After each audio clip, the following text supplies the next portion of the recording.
জুলাই সনদের চূড়ান্ত খসড়া প্রস্তাব প্রস্তুত করেছে জাতীয় ঐকমত্য কমিশন। দুপুরে এই খসড়া প্রস্তাব প্রধান উপদেষ্টার কাছে জমা দেবে কমিশন। সনদ বাস্তবায়নে কোন ধরনের আদেশ হবে তা স্পষ্ট না হলেও চূড়ান্ত সুপারিশে একাধিক উপায় রাখবে কমিশন। বিশেষ আদেশ বাস্তবায়ন হলে এর প্রেক্ষিতে গণভোট হওয়ার কথা রয়েছে। এর আগে সোমবার রাষ্ট্রীয় অতিথি ভবন যমুনায় প্রধান উপদেষ্টা অধ্যাপক মোহাম্মদ ইউনূসের সভাপতিত্বে কমিশনের সমাপনী বৈঠক অনুষ্ঠিত হয়। জাতীয় ঐকমত্য কমিশন গঠনের পর থেকে চূড়ান্ত সুপারিশ জমা পর্যন্ত সব ডকুমেন্ট, আলোচনার ভিডিও, অডিও ও ছবি সংরক্ষণের উপর গুরুত্ব দেন প্রধান উপদেষ্টা। প্রায় ৮ মাস লম্বা আলোচনার পর গেল ১৭ অক্টোবর জাতীয় সংসদের দক্ষিণ প্লাজায় ২৪টি রাজনৈতিক দল জুলাই সনদে স্বাক্ষর করে। তবে সনদের আইনি ভিত্তি, বাস্তবায়ন প্রক্রিয়া স্পষ্ট না থাকায় সই করেনি এনসিপি, বিরত রয়েছে কয়েকটি বাম দলও।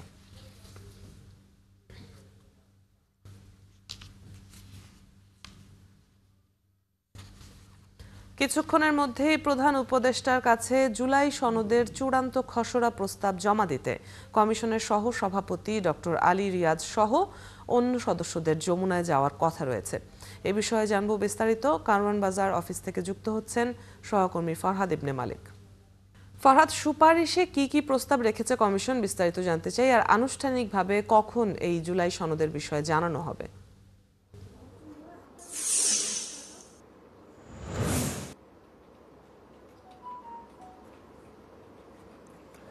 অদিতি, জুলাই সনদ যে ঘোষণার যেই জুলাই সনদ যে একটা তৈরি হয়েছে, এই জুলাই সনদে স্বাক্ষর করেছে এ পর্যন্ত ২৫টি দল। প্রথমে ১৭ তারিখ আনুষ্ঠানিকভাবে ২৪টি দল স্বাক্ষর করে, এরপর গণফোরাম দুদিন পর স্বাক্ষর করেছে তারা কমিশনে গিয়ে। এ পর্যন্ত ২৫টি দল স্বাক্ষর করার পর জুলাই সনদ নিয়ে আরও বিভিন্ন আলোচনা হয়। আমরা একটা বিষয় জানাতে চাই, এ পর্যন্ত ৭২টি সেশন হয়েছে রাজনৈতিক দলের সাথে, আর ৯টি সেশন হয়েছে আইন বিশেষজ্ঞদের সাথে। এ বিষয়ে আলোচনা করে দুটি লক্ষ্য বা দুটি পন্থা ঠিক করেছে কমিশন। এর মধ্যে প্রথম পন্থাটি রয়েছে, জুলাই জাতীয় সনদ বাস্তবায়ন আদেশ নামে একটি আদেশ জারি করা হবে। অর্থাৎ এই আদেশটি হবে সংবিধানের সংস্কার যে প্রস্তাব রয়েছে, এখানে সংবিধান সংক্রান্ত যে সকল প্রস্তাব রয়েছে সেগুলোকে কিভাবে বাস্তবায়ন করা হবে। এই আদেশের মাধ্যমে গণ অভ্যুত্থানকে ভিত্তি করে এই আদেশ যখন জারি করা হবে, এর মাধ্যমে একটা গণভোট হবে। এই গণভোটে হ্যাঁ না ভোট থাকবে। এরপর জাতীয় সংসদ পরবর্তীতে তৈরি হবে আগামী বছর। এই জাতীয় সংসদ ২৭০ দিন অর্থাৎ ৯ মাস সময় পাবে এই সনদগুলোকে বাস্তবায়ন করার জন্য। যদি এর মধ্যে বাস্তবায়ন না করে সংসদ, তাহলে কি হবে? এর উত্তরটার জন্য দ্বিতীয় প্রস্তাবটা তৈরি করে রেখেছে, তবে এখনো পর্যন্ত কমিশন থেকে এ বিষয়ে কোনো খোলাসা করে না। তবে আমরা বিভিন্ন সূত্রে যে বিষয়গুলো জানতে পেরেছি যে কমিশন তারা ঠিক করে রেখেছে, যদি এটা বাস্তবায়ন করা না হয় তাহলে আরেকটি আলাদা একটা রাস্তা তৈরি করে রেখেছে কমিশন।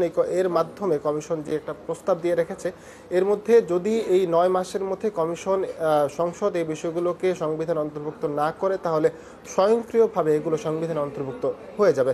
আজ ১২টার দিকে প্রধান উপদেষ্টা অর্থাৎ সংবিধান যে ঐকমত্য কমিশন রয়েছে, সেই ঐকমত্য কমিশনের সভাপতি প্রধান উপদেষ্টা ডক্টর মোহাম্মদ ইউনূসের কাছে ঐকমত্য কমিশনের যে ৫ সদস্য রয়েছেন তারা সবাই মিলে কমিশনের এই সংবিধানের সংস্কারের যে প্রস্তাব, চূড়ান্ত খসড়া প্রস্তাব, সেগুলো জমা দেওয়ার কথা রয়েছে। জমা দেওয়ার পর দুপুরে ২টোর দিকে ফরেন সার্ভিস একাডেমিতে একটা ব্রিফিং করা হবে সাংবাদিকদের সামনে। কি কি বিষয় থাকছে, কি কি বিষয় থাকছে না, সেই বিষয়গুলো নিয়ে বিস্তর আলোচনা করা হবে।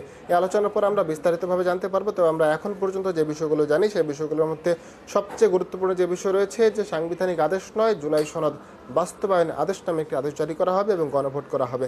যদি গণভোটের মাধ্যমে পরবর্তী সংসদ ২৭০ দিনের মধ্যে বিষয়গুলোকে বাস্তবায়ন না করে, তাহলে আরেকটি আদেশের মাধ্যমে বা গণভোটের মাধ্যমে পরবর্তী সরকারকে একটা চাপ প্রয়োগ করা হবে, যাতে করে অটোমেটিক্যালি স্বয়ংক্রিয়ভাবে সংবিধানে যে বিষয়গুলো রয়েছে, সাংবিধানিক বিষয়গুলো, সেগুলো অন্তর্ভুক্ত হয়ে যায়। এখন পর্যন্ত আমাদের কাছে এই ছিল বিষয়। অদিতি, অনেক ধন্যবাদ ফরহাদ। আমরা জেনে নিচ্ছিলাম আপনার কাছ থেকে, নিশ্চয়ই পরবর্তী সংবাদগুলোতে আবারও কথা হবে।